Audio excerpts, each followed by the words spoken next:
Madame, Monsieur, bonsoir. Nous sommes en direct sur Al24 News. Vous regardez Cap sur l'Afrique, votre rendez-vous hebdomadaire avec les questions africaines.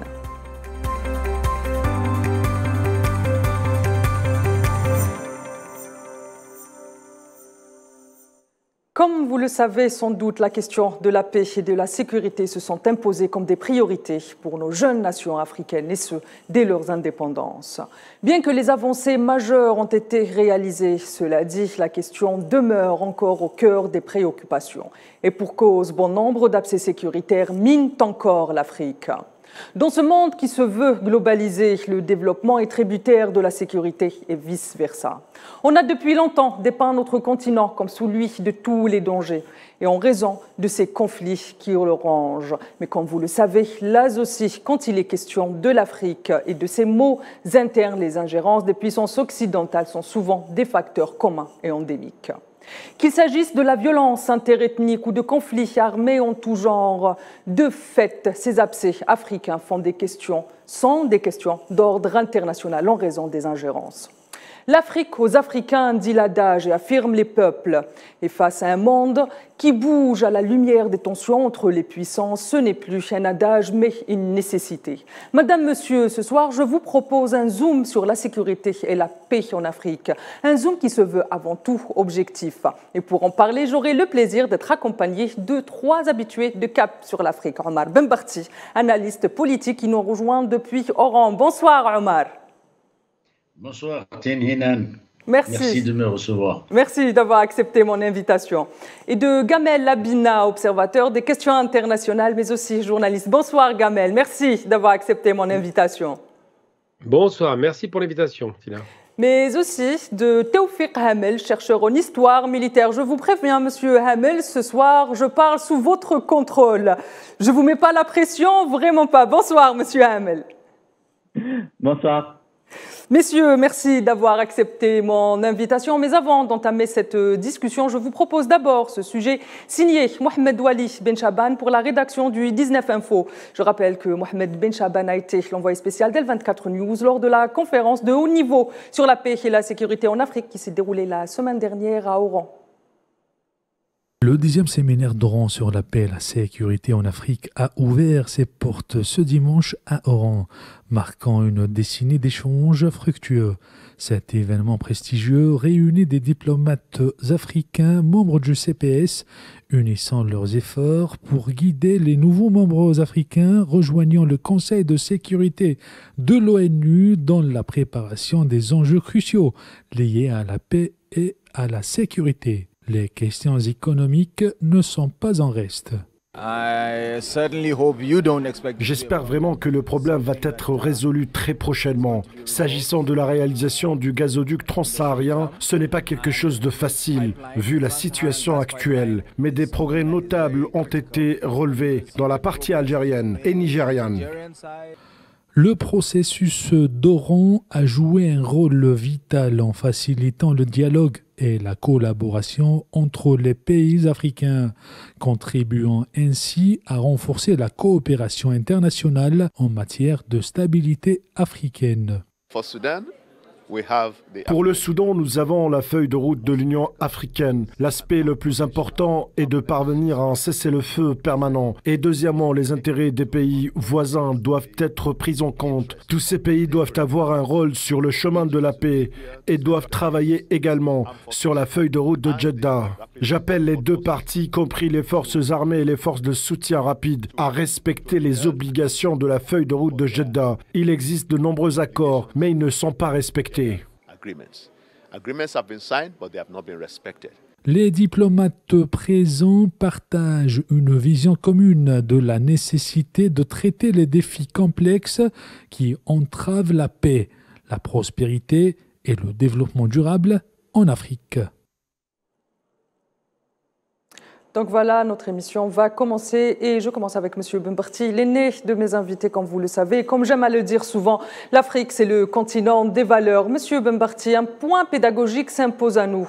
Pourquoi est-ce que quand on parle de l'Afrique, c'est d'abord les conflits qui viennent à l'esprit et pourtant tous les continents ont été le théâtre de conflits meurtriers à travers les histoires. Et il me semble bien que l'Europe a été le continent où il y a eu le plus de guerres et pourtant, qui dit Afrique dit guerre. Pourquoi ? pardon, aujourd'hui, ça va encore se développer davantage, puisque l'Afrique ne présente pas les mêmes dispositions qu'un certain nombre de pays, et donc à partir de ce moment-là, les conflits vont s'aiguiser. Nous avons déjà quelques échos de ce qui se passe, que ce soit en Éthiopie, il y a eu pendant des années, ça continue, que ce soit en Afrique de l'Ouest, que ce soit chez nous en Afrique du Nord, il y a eu la guerre d'Algérie. Bien, donc ça veut dire que les conflits font partie intégrante du développement de certains pays. Et comme c'est un continent qui a été morcelé, qui a été travaillé artificiellement par les conférences du 19e siècle, on comprend aisément qu'aujourd'hui, il y a ces conflits qui ressurgissent et qui sont, bien entendu, alimentés par les puissances qui ont colonisé ce continent. Et donc, ça va continuer. Ça va continuer d'autant plus que c'est un continent qui est riche en ressources. Et à partir de ce moment-là, il va faire l'objet, il a déjà fait, mais il va faire encore davantage l'objet de convoitises. C'est pourquoi je pense que les conflits ne vont pas cesser. Très bien, merci. Je viens vers vous, Gamel Abina, et on reste toujours sur ce point pédagogique. Quand on parle de paix et de sécurité, ces mots semblent très simples et très clairs et compréhensibles de tout le monde, mais on a l'impression que les concepts qu'ils englobent sont beaucoup plus nuancés, n'est-ce pas ? Oui, tout à fait. La question qui vient d'être posée, c'est pourquoi est-ce que l'Afrique est toujours perçue comme un pays sous-développé, ce qui est le cas malheureusement pour la plupart des pays, mais surtout, ou en développement, mais surtout un continent, pas un pays plutôt, un continent qui est en proie à des guerres civiles ou des guerres d'État à État, intracommunautaires ou simplement des conflits territoriaux ou tribaux. Simplement parce que l'Afrique, malheureusement, et effectivement, c'est dit par Omar, est très riche. C'est un continent qui a aiguisé les convoitises de beaucoup d'abord d'Européens, puisque c'est eux qui ont conquis l'Afrique, mais surtout qui continuent à être convoités pour ses richesses minières, pétrolières, gazières et autres. Et surtout, c'est un continent qui est la ligne de fracture, littéralement, à l'époque de l'Est et de l'Ouest par rapport à la question des guerres froides, et aujourd'hui la ligne de fracture du Nord et du Sud. Donc l'Afrique, c'est d'abord des richesses, ensuite la possibilité de créer des conflits interconfessionnels, intercommunautaires ou interethniques de façon très artificielle, mais parfaitement alimentée de l'extérieur. Et puis l'Afrique, c'est surtout le continent qui a le moins de moyens de se défendre, puisqu'il n'est pas industrialisé. Vous voyez l'Amérique du Sud, par exemple, les conflits maintenant sont quasiment inexistants. En Asie, depuis les années 70, fin des années 70, les conflits se sont arrêtés parce qu'ils ont quelque part la protection, d'abord la distance, et puis surtout la protection du parapluie chinois, qui est toujours présent, évidemment. Et l'Afrique était livrée à elle-même pendant très longtemps. Les 30 dernières années, on a eu une succession de conflits qui ont été très souvent alimentés. Je ne parle pas de l'intervention en Libye ou en Somalie, mais d'autres conflits comme le Soudan, par exemple, ou la région des Grands Lacs, ou encore, on voit bien dans le Sahel, des conflits alimentés par des idéologies extérieures à ces régions.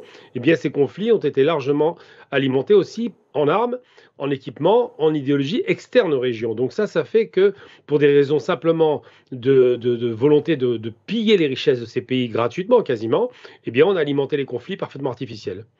Gamel Abina, quand vous venez de parler justement du Sahel et des conflits et de l'abcès sécuritaire qui le mine, beaucoup de penseurs et d'intellectuels panafricains et africains parlent de géopolitique du chaos, et on en a déjà parlé dans Cap sur l'Afrique. Est-ce qu'aujourd'hui, à la lumière des derniers développements dans le Sahel ou encore dans la question du Soudan, la géopolitique du chaos se confirme ?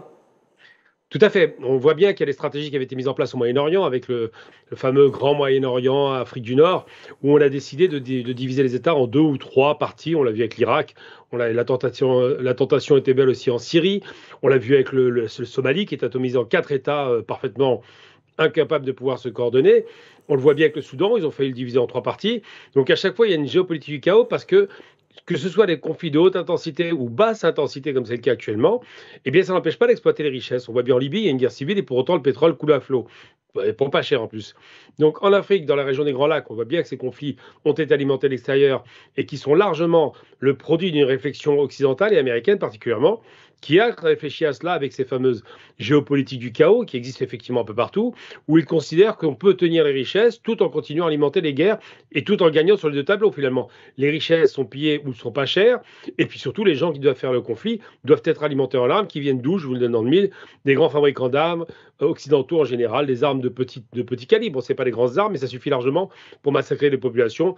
J'en veux pour preuve, par exemple, un conflit qui dure depuis près de 30 ans en RDC, où on a quasiment 5 à 6 millions de personnes qui ont été éliminées, que des civils, au profit de firmes internationales qui continuent à profiter d'exploiter les richesses, que ce soit les diamants, l'or, le pétrole, le bois ou autres. Donc c'est vrai que ces conflits ont été alimentés. Idéologiquement, les idéologies sont très faibles, mais ça suffit largement pour diviser ces populations qui, à l'origine, il faut le rappeler quand même, l'Afrique était un des continents où il n'y avait quasiment pas de guerre avant la colonisation. Très bien, je viens vers vous, Taoufik El Hamel, et à la lumière de ce que nous ont dit les deux premiers intervenants. À votre avis, est-ce que on continue toujours dans ce point pédagogique? Est-ce que vous pouvez nous expliquer comment est-ce qu'aujourd'hui on a besoin d'armées? Ça peut paraître contradictoire avec la paix, et pourtant c'est la construction d'armées fortes aussi qui peuvent apporter la paix peut-être dans ces régions où on voit des abcès latents et sous multiples formes. Effectivement. En fait, une partie des pays africains sont dans un cercle vicieux. D'une part, la sécurité est indispensable pour le développement économique.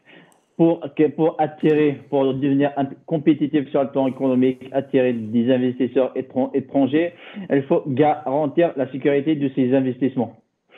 Ça veut dire que globalement, il faut garantir la sécurité pour justement stimuler le développement économique. Et en même temps, l'absence de développement économique crée de la pauvreté, peut entraîner de la révolte, des insurrections. Globalement, on se retrouve avec la sécurité et le développement sont indissociables. Et malheureusement, dans le cas de l'Afrique, parce que même quand on regarde, si on fait une comparaison par rapport aux pays européens, les États-Unis qui mettent en avant toujours l'économie de marché ou le marché libre, à travers l'histoire, on trouve que l'État a toujours joué un rôle central dans le développement des pays occidentaux, que ce soit pour le développement national, que ce soit pour le développement du capitalisme, le rôle de l'État a toujours été central. Malheureusement, dans le cas des pays africains, pour différentes raisons, pour des raisons historiques, pour des raisons géographiques et d'autres, font que la majorité des pays africains, en tout cas sur de certaines fragilités structurelles, leurs institutions, en tout cas, ne sont pas suffisamment solides pour justement garantir le développement économique et la sécurité au même temps.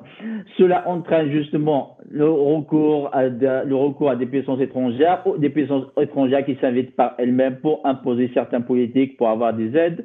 Si on prend les derniers chiffres qui ont été annoncés par la Banque mondiale la semaine dernière, qui a indiqué clairement que les pays en développement ont avancé 442 milliards de dollars de dette comme service de dette. Ça veut dire que ces 442 milliards qui auraient pu être utilisés pour garantir et répondre aux besoins des populations locales, ces États se retrouvent dans une situation où elles doivent payer les services de la dette.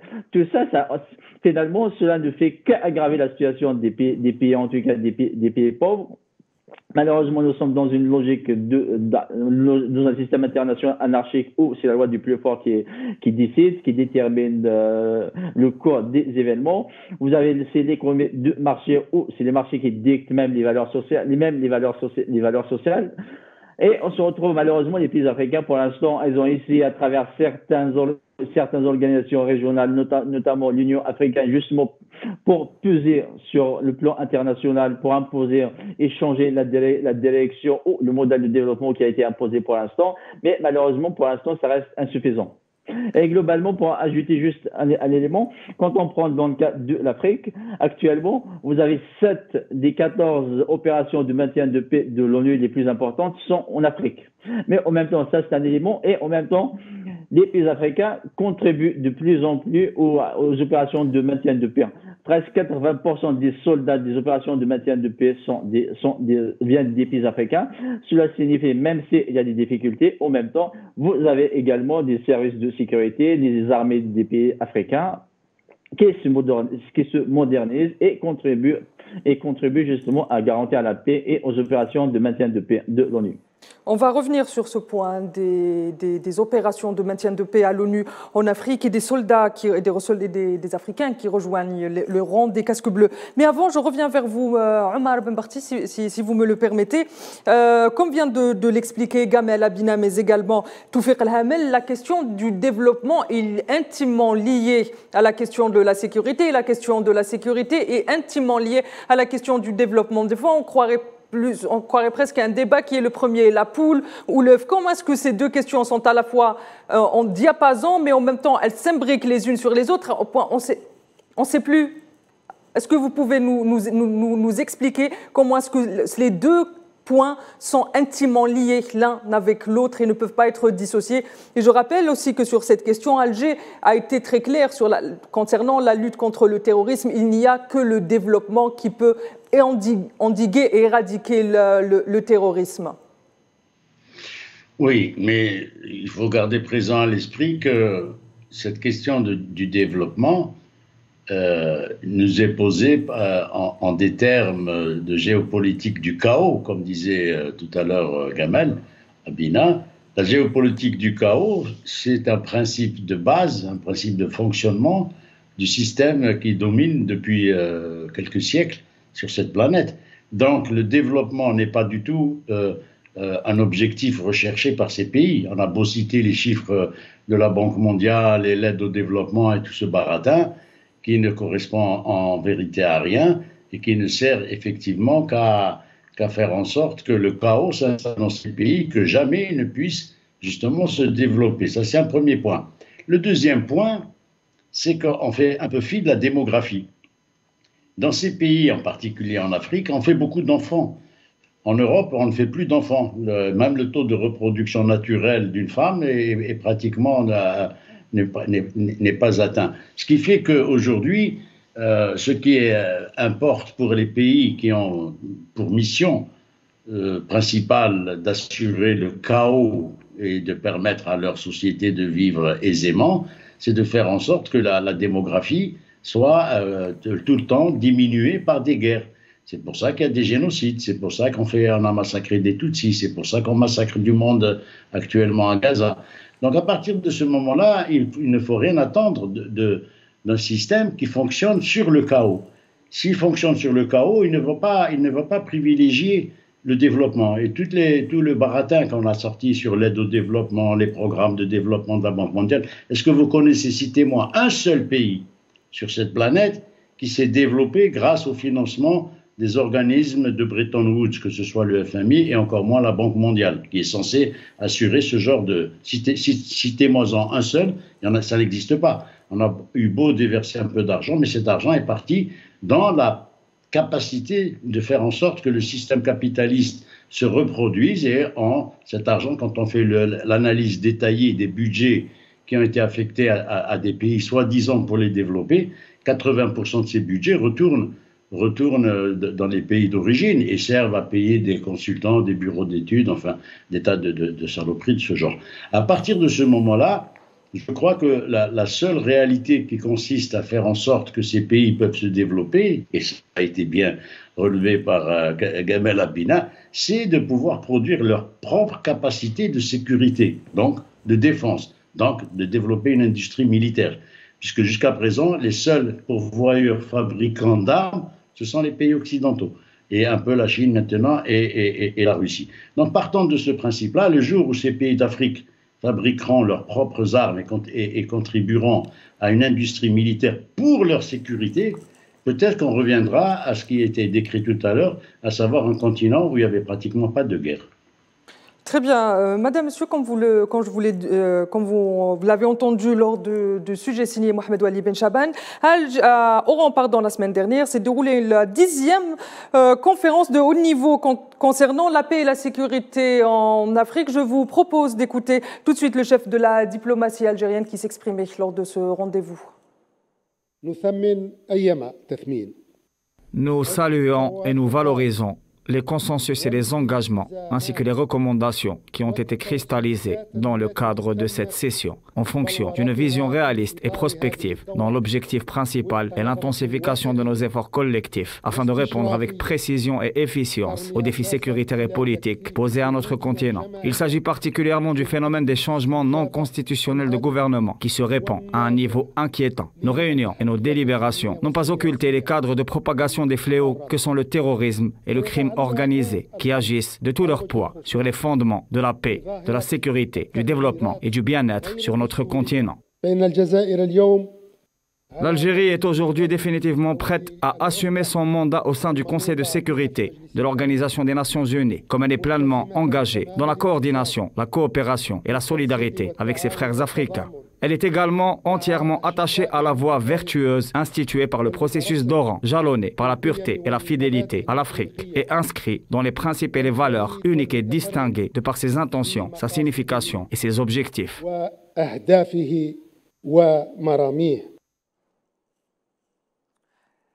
Taoufik Hamel, en 2003 et en parallèle à cette initiative d'Alger est rentrée en vigueur une feuille de route de l'Union africaine qui rentre en lien avec la paix et la sécurité en Afrique qui s'appelle l'architecture africaine de la paix et de la sécurité. Pouvez-vous nous expliquer comment est-ce que ces initiatives aujourd'hui, que ce soit la conférence d'Oran qui existe depuis 10 ans ou encore cette feuille de route de l'architecture pour la paix et la sécurité africaine contribuent justement à plus de paix, mais aussi à éduquer, si on veut, et je mets ça entre parenthèses, à la paix et à la sécurité? En fait, l'un des problèmes de l'Afrique, justement, c'est d'une part, c'est un grand continent qui regroupe plus de 50 États. C'est toujours difficile de mettre en place des projets avec tant d'États en même temps. Ensuite, le fait que certes, on a l'Union africaine, mais ça reste quand même insuffisant. Ça permet dans certaines mesures d'unifier le continent dans le concert des nations au sein de l'ONU, par exemple. Ça permet justement aux pays africains de peser sur certaines questions qui intéressent les pays africains. Par contre, au niveau régional, il y a un manque d'organisation au niveau régional. Si on prend le cas de l'Afrique du Nord, on a l'Union du Maghreb arabe qui est en panne depuis des années. Dans le cas de l'Afrique de l'Ouest, il y avait quelques initiatives qui ont été mises en place, mais finalement, elles se sont montrées comme des coquilles vides. Mais globalement, déjà le fait que l'Union africaine existe, déjà cela permet justement d'échanger sur certaines questions régionales, parce que on parle d'une cinquantaine de pays africains qui ont des intérêts qui sont différents, qui ont des visions différentes, parfois des cultures différentes. Et l'enjeu, comment faire en sorte que ces États justement arrivent à se mettre en place, arrivent à mettre en place un programme qui représente leurs intérêts et leur diversité. Sans ces échanges, sans qu'il y ait ces institutions, ça va être très très difficile. N'oublions pas que l'Afrique est un objet de rivalité des grandes puissances. Ça veut dire qu'il y a des grandes puissances qui interviennent, qui essayent justement de façonner l'agenda des pays africains. Et tous ces enjeux, c'est aux pays africains justement d'arriver à une plateforme qui représente, qui traduise leurs intérêts. Et souvent, malheureusement, en tout cas, comme j'avais dit, le fait qu'il y a des intérêts différents, c'est pas toujours évident d'arriver à des consensus. Et il me semble en tout cas que malgré les difficultés, Monsieur Hamel, je me permets de vous arrêter. Quand on parle de points de vue différents, on peut dire qu'aujourd'hui les points de vue différents sont en richesse. Mais pourquoi est-ce que ce parallèle est toujours d'actualité et obligatoire quand on parle de l'Union africaine, mais dès qu'on parle d'autres institutions, je fais référence à l'Union européenne notamment et de sa sécurité, on l'a vu comment est-ce que cette question ne se pose pas dans la réflexion des analystes et autres observateurs des questions internationales? Effectivement, dans le cadre de l'Union européenne, déjà premièrement, il y a un héritage de travail collectif depuis des années. Ça a commencé avec la création de la CECA, la Communauté européenne de charbon et d'acier en 1950, avec d'autres organisations, jusqu'à la création de l'Union européenne en 1992 avec le traité de Maastricht. D'une part, il y avait cette culture de compromis, d'échange, et ces échanges ont été institutionnalisés. Il y avait des institutions, ça veut dire qui ont intériorisé certaines pratiques. Dans le cas de l'Afrique, c'est un peu différent. En plus, il y a la dimension démocratique qui reste très très importante parce que dans un système démocratique, le plus souvent, la culture du compromis, d'échange est très très important. Ce qui a facilité un peu justement les échanges entre les pays européens. Dans le cas de l'Afrique, même s'il y a des progrès très très importants, que ce soit sur le plan politique, en termes de démocratisation, sur le plan économique, social, il y a des échanges et il y a des progrès très très importants, mais ça reste insuffisant. En outre, également, quand vous prenez les pays européens, les défis auxquels font face les pays européens sont insignifiants par rapport aux défis auxquels doivent faire les pays africains. Ça veut dire que la pression auquel les dirigeants africains doivent faire face est beaucoup plus importante que celle des pays européens. Et globalement, dans les pays européens, les pays riches, le plus souvent, elles ont l'habitude justement d'externaliser souvent leurs problèmes internes dans les pays en développement, particulièrement en Afrique, soit à travers des interventions extérieures, soit à travers des guerres. C'est une façon un peu d'externaliser certains problèmes, ce que les pays africains ne peuvent pas. En tout cas, cette option n'est pas à la portée des pays africains. On peut donner des exemples qui sont simples dans le cas de l'Afrique. Si vous prenez le cas, vous avez deux pays africains, notamment vous avez l'Égypte et l'Éthiopie, et un projet de construction du barrage un grand barrage de la Renaissance. Cela, ça fait des années qu'on essaie de régler ce problème à travers des négociations de façon diplomatique, mais jusqu'à maintenant, ce problème n'est pas réglé. Ensuite, il y a même le problème de l'Éthiopie qui a des problèmes avec l'Érythrée, la Somalie. Ce que je veux dire, c'est que l'absence d'institutions suffisamment forte et l'absence de culture démocratique font partie. En tout cas, à cela s'ajoute justement la grandeur et l'ampleur des défis auxquels les pays africains doivent faire face, font que les progrès africains ne sont pas à la hauteur des enjeux. Très bien, Madame, Monsieur. On se retrouve tout de suite après cette courte page publicitaire.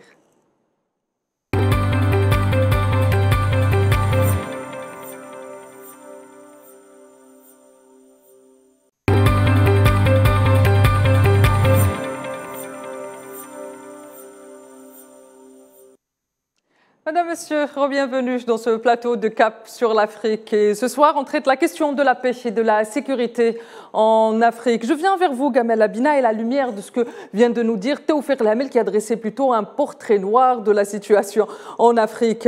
Gamel Abina, Théophile Hamel vient de nous dire qu'aujourd'hui, c'est l'absence de culture démocratique, et vous me corrigez, Théophile Hamel, si je résume bien, c'est l'absence de culture démocratique qui fait que l'Union africaine n'arrive pas à être en diapason ou n'arrive pas à s'unir autour d'un projet commun, mais aussi les visions peut-être différentes de tous ces pays.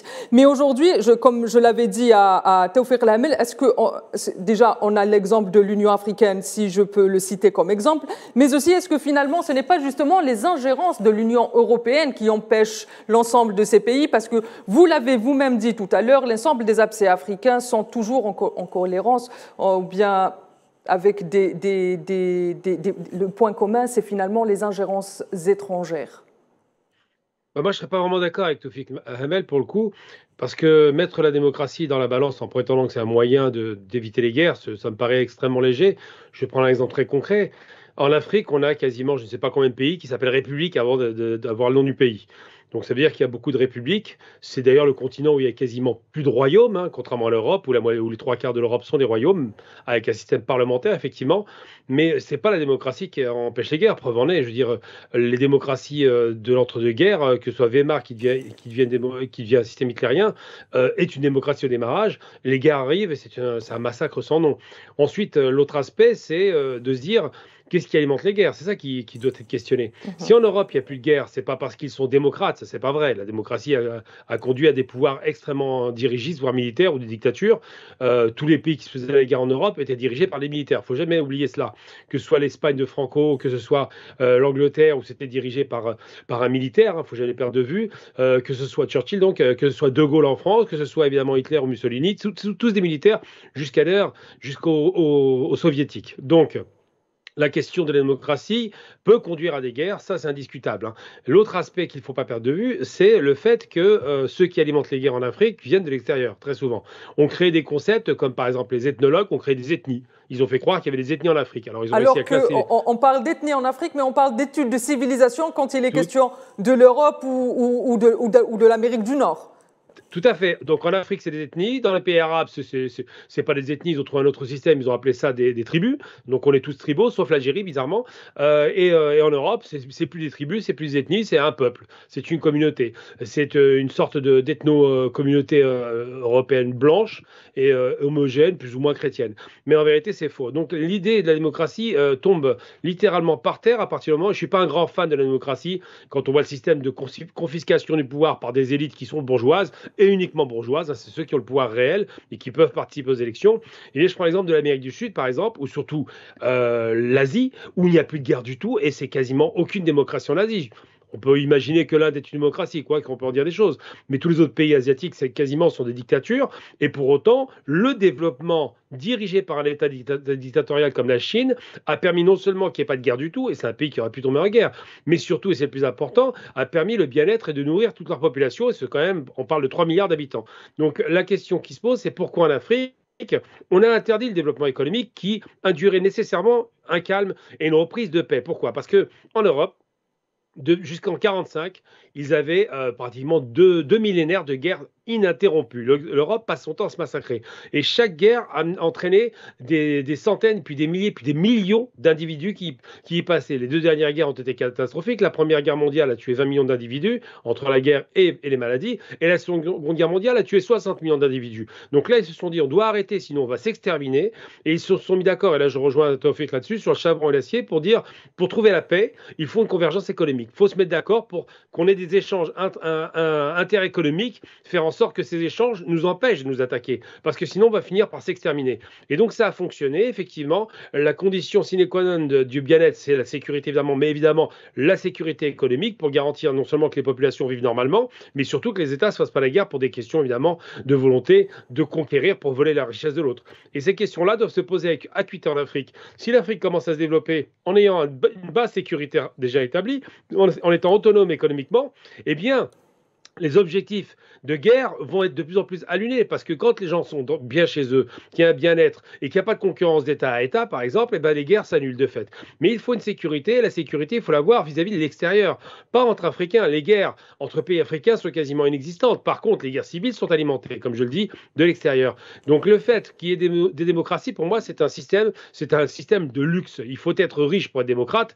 J'en veux pour preuve que la plupart des pays européens, jusqu'à l'Espagne en 1975, ou le Portugal, quand à la chute du régime de Salazar ou de Franco, ces deux régimes qui étaient des dictatures d'extrême droite ont eu la possibilité de devenir des démocraties, ou la Grèce, des généraux, parce qu'elles ont bénéficié d'un développement économique avec l'Europe qui les a assistés. Mais ce n'était pas de l'aide au développement à ce moment-là, c'était un investissement économique, un investissement dans l'appareil de production industrielle et agricole. C'est de l'investissement qui était fait en Europe, alors qu'en Afrique, on prétend aider, ce qui est quand même extrêmement douteux comme nom, alors qu'on devrait investir. L'Europe ou le FMI, la Banque mondiale, n'investissent pas en Afrique parce qu'ils ne veulent pas qu'il y ait une autonomie financière et qu'il y ait des concurrences sur le marché mondial. Donc la question qui se pose aujourd'hui, c'est pourquoi veut-on aider les pays africains qui restent sous-développés depuis 60 ans, alors qu'en Europe, ils ont investi massivement, que ce soit le plan Marshall ou la Commission européenne, pour que les pays en difficulté, comme la Grèce récemment, finissent par sortir des difficultés chroniques qu'elles traversaient. Eh bien, la question qui est à poser, c'est pourquoi l'Afrique est littéralement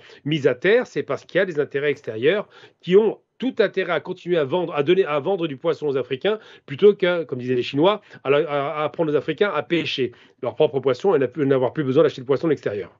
Très bien, je rappelle aussi que pendant la Deuxième Guerre mondiale, l'intervention américaine auprès de la France s'est soldée par le départ des Marines. Et on va rester justement dans les interventions ou dans les opérations de maintien de paix qu'a mené l'ONU. Mais avant tout, je vous propose d'écouter le secrétaire adjoint aux opérations de paix des Nations Unies, Pierre Lacroix, qui était présent à Oran lors de la conférence sur la paix et la sécurité. C'était une discussion très riche, très importante avec son Excellence Monsieur le Ministre. La coopération entre l'Algérie et les Nations Unies est extrêmement dense sur tous les volets. Elle sera, je dirais, encore plus dense si c'est possible dans le cadre de la présence de l'Algérie au Conseil de sécurité pour 2024 et 2025. Et nous avons discuté ensemble différents sujets, bien entendu la situation au Proche-Orient. Dans le cadre de mes responsabilités, j'ai mentionné les situations de nos différentes opérations dans cette région, les difficultés, les défis et les menaces qui existent. Nous avons également parlé d'un certain nombre de sujets sur le continent africain. J'ai remercié le ministre pour l'appui de l'Algérie dans le cadre du processus de désengagement de la MINUSMA au Mali. Nous avons parlé des perspectives dans ce qui concerne la situation sécuritaire et politique au Sahel. Nous avons également parlé de la MINURSO et des différents efforts pour faire en sorte que le travail de cette mission se poursuive et bien entendu que le processus politique également se poursuive. Je suis responsable des opérations de maintien de la paix, mais les choses sont évidemment liées ici comme sur d'autres situations. Donc c'était au total une discussion extrêmement utile. Très bien, je viens vers vous, Monsieur Omar Benbarti. Est-ce qu'on peut faire aujourd'hui la différence entre, par exemple, une intervention ou bien une opération menée par les Nations Unies dans le cadre du maintien de la paix et les interventions ou les opérations menées par la France, par exemple en Libye ou encore en Mali ou encore celles menées par les États-Unis en Irak ou en Afghanistan? Quelle est la différence entre ces deux formes d'intervention? Il n'y a aucune différence. Les Nations Unies n'ont jamais maintenu la paix nulle part. Et ce monsieur est très sympathique, mais il dit des bêtises. La MINUSMA au Mali, elle est restée plus de 10 ans, elle n'a rien fait. Il y avait 18 000 hommes qui servaient strictement à rien. Ça coûte de l'argent sans plus. Et les Maliens ont bien fait de leur dire de ficher le camp. Donc, à partir de ce moment-là, ce qui se passe en République centrafricaine, c'est la même chose. Regardez ce qui se passe au Liban. Au sud-Liban, il est censé y avoir des casques bleus. C'est bien un représentant français qui est allé, pour ne pas le citer, Yves Le Drian, ancien ministre des Affaires étrangères, qui est allé pour dire aux Libanais de se déplacer, d'appliquer la résolution 1701, mais l'appliquer uniquement à sens unique, c'est-à-dire du côté des Libanais, pas du côté d'Israël. Donc tout ça, c'est du pipeau. Il ne faut pas écouter ce genre de bavardage, parce que moi, ça commence à me fatiguer sérieusement. Ces gens-là n'ont jamais voulu le bien des pays. Tout à l'heure, Gamel avait très bien expliqué l'interdiction de développement. C'est une expression qu'il faut galvauder maintenant. On a interdit et on fait en sorte d'interdire à ces pays parce qu'il y a un paradoxe, il y a une contradiction épouvantable. Voilà un continent qui est censé regrouper des pays extrêmement riches. Le Niger est un pays riche. Et il est classé parmi les pays les plus pauvres de la planète. Le Mali est riche, il a de l'or, il a ceci. Alors, et la France, qui n'a jamais produit une once d'or, détient des réserves en or, alors que le Mali n'en a pas. Il y a de véritables contradictions sur lesquelles il va falloir cesser de dire des bêtises. Monsieur Benbarti, est-ce que vous ne pensez pas que c'est finalement la sous-représentation de l'Afrique et du tiers-monde en général dans les instances internationales qui fait qu'on peut... Les instances internationales, ça n'existe pas. L'ONU, c'est un machin, comme disait le général de Gaulle, et c'est peut-être la seule chose intelligente qu'il ait dit dans sa vie. Mais les instances, c'est pas le fait d'être sous-représenté. On va être demain, nous, membres non permanents du Conseil de sécurité. Qu'est-ce qu'on va faire? Il est gentil, Ahmed Attaf, mais on va rien faire. C'est pas nous qui allons éteindre le feu. Actuellement, aujourd'hui, on a convoqué l'ambassadeur du Mali. On essaie de créer. Qui c'est qui essaie de créer des tensions entre le Mali et l'Algérie? Le Mali et l'Algérie sont des pays frères depuis des décennies. Mais aujourd'hui, il y a des mouvements financiers que vous connaissez, ça vient des Émirats arabes. Ils ont donné 15 millions de dollars pour commencer à entretenir. Il suffit d'écouter les journalistes des autres pays, d'écouter un petit peu les gens qui parlent sur les ondes soi-disant panafricanistes, et vous allez comprendre un certain nombre de choses. Il n'y avait aucune raison pour que Abdoulaye Diop, le ministre malien des Affaires étrangères, convoque l'ambassadeur d'Algérie à Bamako. Tout le bien que nous avons fait à ce pays, tout le bien qu'il nous a fait pendant la guerre de libération, nous ne saurions l'oublier. Les peuples n'oublient pas. Les peuples ont de la mémoire. Maintenant, le baratin qui se raconte sur la sous-représentation au niveau des institutions internationales, ça, je n'y crois pas. C'est pas, et on en a eu la meilleure preuve.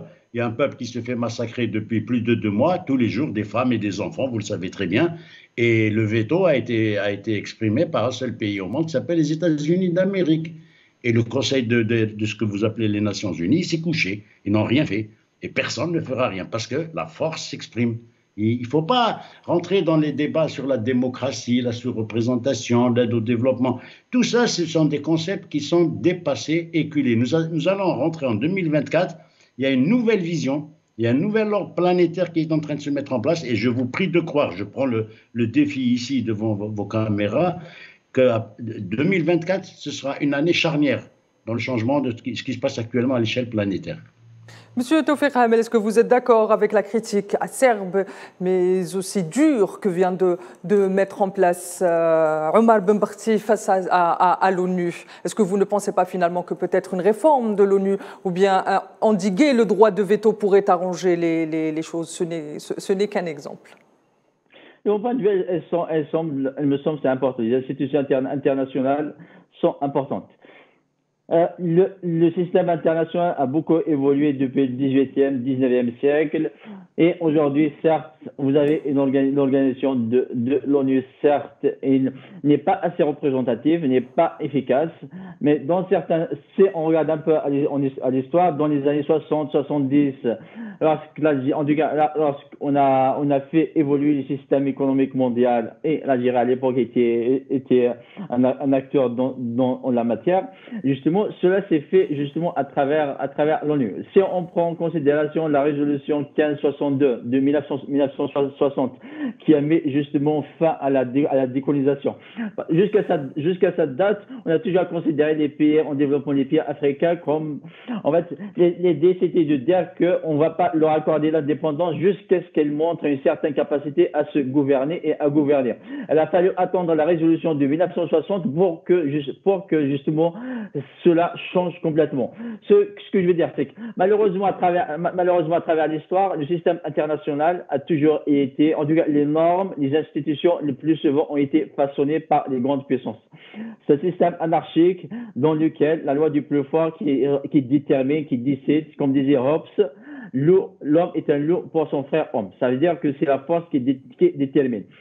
Cela dit, depuis 1945, les normes de légitimité ont évolué. Actuellement, si vous prenez les guerres, il y a 40 ans, 50 ans de ça, les bombardements stratégiques étaient quelque chose de normal. Actuellement, même si elles existent, mais de plus en plus, il y a une certaine aversion justement à critiquer ce type de bombardement comme ce qu'on voit actuellement à Gaza. De mon point de vue, la question des institutions internationales reste un élément très important. Le problème qui se pose pour l'ONU, par exemple, c'est le problème de la représentativité. Lorsque l'ONU a été créée, il y avait 51 États membres. La majorité de la planète était toujours sous la colonisation.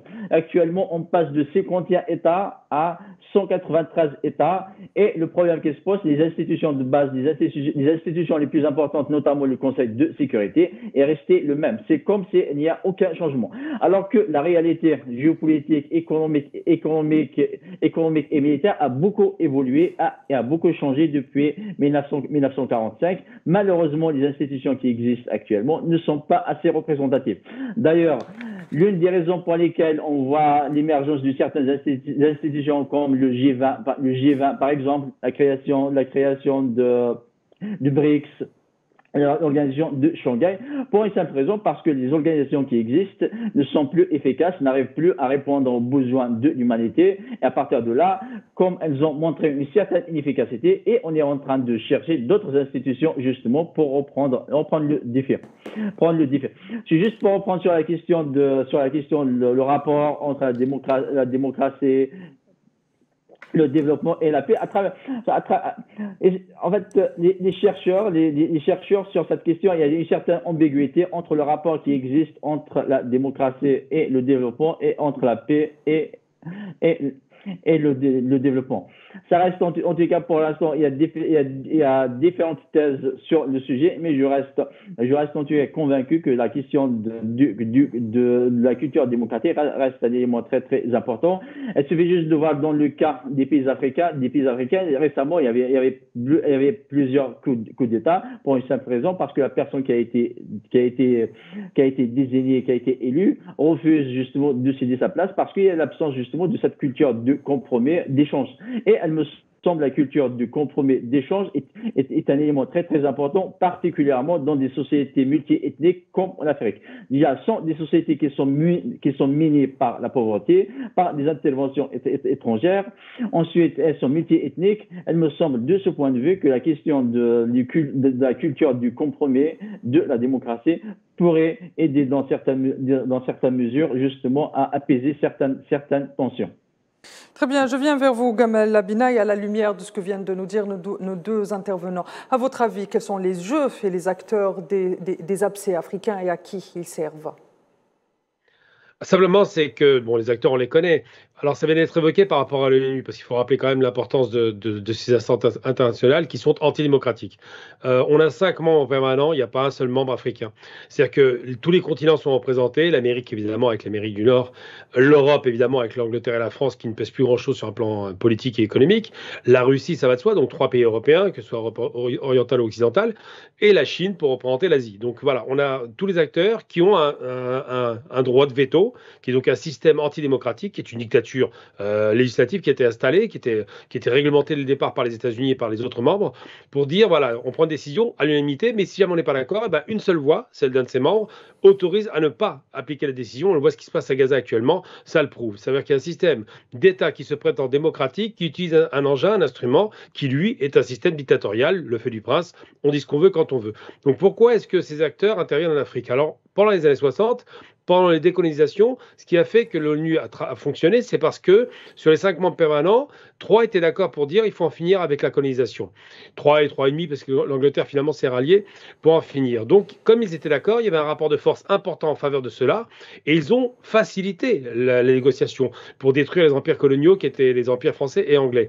Donc, ces empires-là ont eu beaucoup de mal à supporter. Les Anglais ont contourné les difficultés en créant un Commonwealth. Les Français ont voulu se placer, se maintenir en Afrique par la force et par des États qu'ils ont créés toutes pièces avec des petits caporaux, des petits sergents qu'ils ont placés à la tête des États. Tous ces systèmes sont antidémocratiques, c'est que des dictatures déguisées, avec des élections organisées régulièrement avec des gens qui ne sont pas reconnus et dont le résultat électoral est toujours faussé par des manœuvres et des magouilles grossières. Et donc, quand il y a des tensions, alors j'aime pas le interethnique parce que c'est souvent des tensions culturelles. Les ethnies ont été créées par les ethnologues, je le répète, donc c'est une façon de créer la division. Au départ, les Africains ne connaissaient pas les ethnies.